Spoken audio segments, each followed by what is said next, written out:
మరొకసారి తీసుకుంటాను మిమ్మల్ని, మళ్ళీ తీసుకుంటాను. ఎస్, వాయిస్ స్ట్రక్ అవుతుంది, మళ్ళీ తీసుకుంటాం మిమ్మల్ని. ఒకసారి రీజాయిన్ అవ్వండి. మీ దగ్గర వాతావరణం బాగాలేదనుకుంటా ఏపీలో, అందువల్ల ఈ ప్రాబ్లం వచ్చినట్టుంది మీ దగ్గర. ఎస్, మనతోటి ఫోన్ ద్వారా అందుబాటులో ఉన్నారు సీనియర్ జర్నలిస్ట్ అక్షర సత్యం గారు. ఆయనతో మాట్లాడదాం. అక్షర సత్యం గారు నమస్తే సార్. నమస్కారం సార్, మీకు ప్యానల్ ఉన్న ప్రతినిధి కూడా నమస్కారం సార్. అక్షర సత్యం గారు, ఎలా చూడాలి టీటీడీలో పరకామణి చోరీ కేసుని? ఏ రకంగా చూడాలి? అసలు ప్రభుత్వాలు ఏం చేస్తున్నట్టు? అసలు టీటీడీని ఈ రకంగా భ్రష్టు పడటానికి ప్రధానమైన కారణం ఏంటంటారు? రాజకీయ నాయకులు అంటారా, రాజకీయ పార్టీలు అంటారా? ఏం చేస్తే దీన్ని సరిచేసే అవకాశం ఉందంటారు? సార్, డిబేటు మీరు లక్ష్మణరావు గారి ట్రాప్ లో పడ్డారో, లక్ష్మణరావు గారు మీ ట్రాప్ లో పడ్డారో నాకు తెలియదు, కానీ మొత్తం మీద పరకామణి కేసు మీద జరగాల్సిన డిబేటు వేరే విధంగా జరిగింది ఇప్పటి వరకు. అయితే ఇక్కడ కేసు విషయం తీసుకుంటే 2023 ఏప్రిల్లో పట్టుకున్నది జగన్మోహన్ రెడ్డి గారి గవర్నమెంట్ టైంలోనే. మళ్ళీ రాజీ పడింది కూడా 2023 సెప్టెంబర్ ఆ ప్రాంతంలో రాజీ పడింది కూడా జగన్మోహన్ రెడ్డి గారి టైంలోనే. అది కూడా అప్పటి టీటీడీ చైర్మన్ గారికి సంబంధం లేకుండా జరిగిందా, జగన్మోహన్ రెడ్డి గారికి తెలియకుండా జరిగిందా?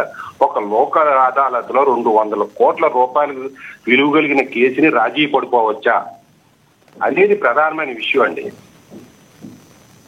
అయితే లక్ష్మణరావు గారు ఏమంటారంటే, అక్కడ వినిపిస్తుంది కదా, అక్కడ పశ్చాత్తాపడ్డారు కాబట్టి రాజీ చేసేసామంటున్నారు. ఒకళ్ళమ్మో చేతిలో ఆర్చ్ కప్పారు వెలిగించుకుంటాను, నేను తప్పు నిరూపించుకుంటాను అంటారు. ఇంకొకళ్ళమ్మో నేను అరిచేతితో ఆర్చ్ కప్పారు అంటే ఇంకోడమో మెడకాయ తీసేసి మెడకాయ కట్ చేసేసుకుంటాను అంటారు. ఇంకొకరు పశ్చాత్తాపడిపోయారు అంటారు. మరి ఎన్ని చేస్తే వెళ్ళిపోవడానికి న్యాయ వ్యవస్థ ఎందుకు, పోలీసు వ్యవస్థ ఎందుకు, ప్రభుత్వాలు ఎందుకండి? ప్రభుత్వాలు కూడా ఒక చీఫ్ మినిస్టర్ పోస్ట్ ఎందుకు? ఎవరికాడే ఇది నేను దేవుడి ముందు గుళ్ళో దీపం ఆరుతాను, నాకు నేను దీపం ఆర్పించానంటే నేను నిర్దోషిని నిర్ణయించి మీకు మీరే నిర్ణయం చేసుకుంటే ఈ ప్రభుత్వాలు ఎందుకు, న్యాయ వ్యవస్థలు ఎందుకు సార్ పని లేక? అయితే మొత్తం వ్యవస్థలో అది వైసీపీ గవర్నమెంట్ లో జరిగింది అనేది అంటుంటే, వీళ్ళు అంటుంటే లక్ష్మణరావు గారు 20 సంవత్సరాలు జరుగుతుంది అంటున్నారు.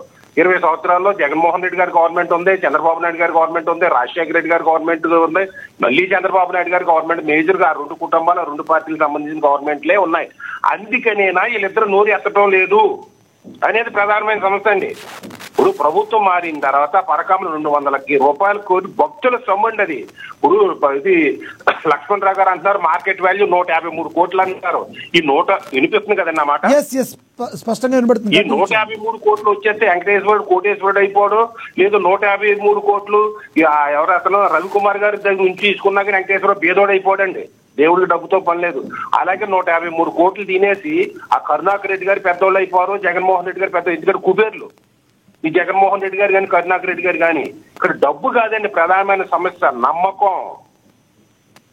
సాక్షాత్తు కలియుగ దేవం వెంకటేశ్వర స్వామి డబ్బులు తినేస్తుంటే ఎవడో పట్టించుకోవటం లేదు, వ్యవస్థలు పట్టించుకోవటం, వాళ్ళకి ఏం శిక్ష పడటం లేదంటే రేపు వెళ్ళే భక్తులకి నమ్మకం సన్నగిల్లుతాది. ఆ సన్నగించాలనే ప్రయత్నంతో హిందూయేతరులు చేస్తున్నారా? హిందూయేతరులు చేస్తుంటే ఇప్పుడు చంద్రబాబు నాయుడు గారు కానీ బిఆర్ నాయుడు గారు కానీ అధికారులకు వచ్చి ఏం యాక్షన్ తీసుకున్నారు? మీరు ఎందుకు సైలెంట్ గా ఉన్నారో? మీ ప్రభుత్వానికి ఆ ప్రభుత్వానికి ఉన్న సంబంధం ఏంటి? ఈ చైర్మన్ గారికి కరుణాకర్ రెడ్డి గారు, బిఆర్ నాయుడు గారికి కరుణాకర్ రెడ్డి గారికి ఉన్న సంబంధం ఏంటి? ఎందుకు మౌనం వహిస్తుంది? వీళ్ళ ఒకటైపోతే ఈ ధార్మిక సంస్థలు విశ్వ హిందూ పరిషత్ కానీ, ఈ ఆర్ఎస్ఎస్ కానీ, బీజేపీ కానీ ఎందుకు మౌనం వహిస్తున్నాయి? మీ హిందువులకు ప్రతినిధులు, రాముడికి ప్రతినిధులు అనే బీజేపీ కానీ, మీ హిందూ ధర్మాన్ని రక్షించడం కోసం ఉన్నామని విశ్వ హిందూ పరిషత్ కానీ, ఆర్ఎస్ఎస్ కానీ ఏం చేస్తున్నాయి?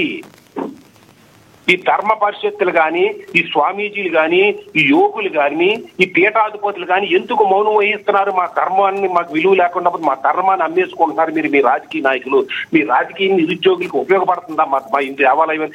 ఎందుకు ప్రశ్నించలేకపోతున్నారో? ఈ తెలుగుదేశం పార్టీ ఎందుకు మౌనం వహిస్తుంది? ఈ జగన్మోహన్ రెడ్డి గారు ఎందుకు మౌనం వహిస్తున్నారో? ఈ జనసేన పార్టీ ఎందుకు మౌనం వహిస్తుంది?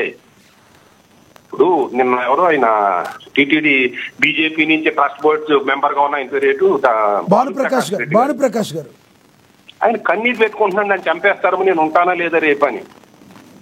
అయినా ఎవరు ఎందుకు స్పందించడం లేదు?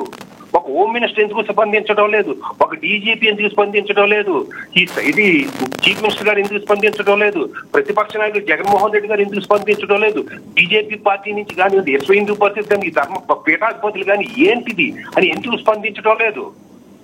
అలాగే మొన్న ఎవరికో 2 ఎకరాలు ఇచ్చేస్తే ఎవడబ్బో సొమ్ముని దారిపోసి ఇచ్చారని ప్రకటన చేసిన మన మేధావులు ఉన్నారు. ఏబి వెంకటేశ్వర గారు లాంటి మేధావులు ఎవడబ్బో సొమ్ముని మీరు దోచేసుకుంటారు, తినేస్తారు, తినేస్తే మీరు రాజీ పడిపోతారు, మీరు రాజీ పడిపోవడానికైనా 200 కోట్ల కేసుని ఎందుకు స్టేట్మెంట్లు ఇవ్వడం లేదు ఈ మేధావులు? నేను అయినట్లేదు అటువంటి మేధావులు. ఎందుకు దీని ఎవరు దిక్కెవరు? వెంకటేశ్వర స్వామికి దిక్కెవరు? రైట్. ఈ సమస్య పరిష్కారం కావాలంటే ఏం చేయాలంటారు? ప్రశ్నలన్నీ మీరు వేశారు, సమస్య పరిష్కారం ఏం చేస్తే అవుతుంది ప్రజలకు వివరిస్తారా? ప్రజల్లో మార్పు రావాలి సార్.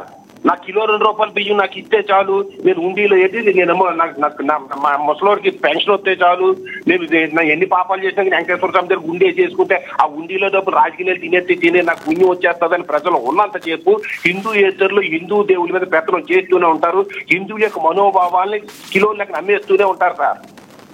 రైట్, కంక్లూడ్ చేయండి. ఒక భయం ఉండాలి దేవుడి మీద, ఒక భక్తి ఉండాలి, లేదా ఒక ధర్మం మీద నమ్మకం ఉండాలి. ఒక ధర్మం మీద నమ్మకం లేనోళ్ళు, దేవుడు అంటే నమ్మకం లేనోళ్ళు, ఒక భయం లేనోళ్ళు, భక్తి లేనోళ్ళు, అయ్యో దేవుడు భక్తుల యొక్క డబ్బుని మనం ధర్మకర్తలుగా ఉంటున్నాం దానికి సరైన సమాధానం చెప్పాలనే విలువ తెలియని వాళ్ళు చైర్మన్లుగా ఉండి అధికారులుగా ఉండి పీఠాల మీద కూర్చుంటే మీరు ఏం సమాధానం చెప్తారు హిందూ ధర్మానికి? మీరు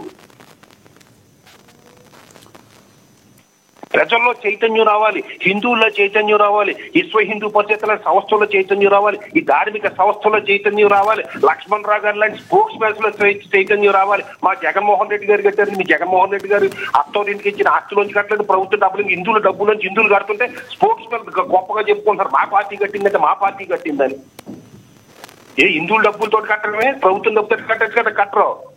తప్పండి. అన్ని మతాలు సమానంగా చూడాలి. మీ రాజకీయ పార్టీలు నిరుద్యోగులకు ఉపయోగపడుతున్నాయి సార్. హిందూ మతం డబ్బులుని మీరు రాజీ పడిపోతుంటే మూసు కూర్చోవాలి. ఇది దేవుడు మాట్లాడటం కదా అని నేను పేక తీసేసుకుంటానంటే వదిలేలా.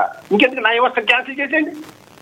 ఒకడు అరచేతిలో కర్పూరం వెలిగించి నేను నిర్దోషం అంటాడు. ఒకటి చెప్పండి సార్, ఈ ఎండోమెంట్ డిపార్ట్మెంట్ అనే దాన్ని హిందూ సంస్థల నుంచి తొలగించినట్లయితే హిందూ టెంపుల్స్ అన్ని బాగుపడతాయని వస్తున్న దానిలో వాదనలో వాస్తవం ఉందంటారా? కార్యరూపం దాలుస్తుంది అది? సార్ ఇప్పుడు అవినీతి చేసేవాడు ఎక్కడున్నా కానీ అవినీతి జరుగుతూనే ఉంటారు.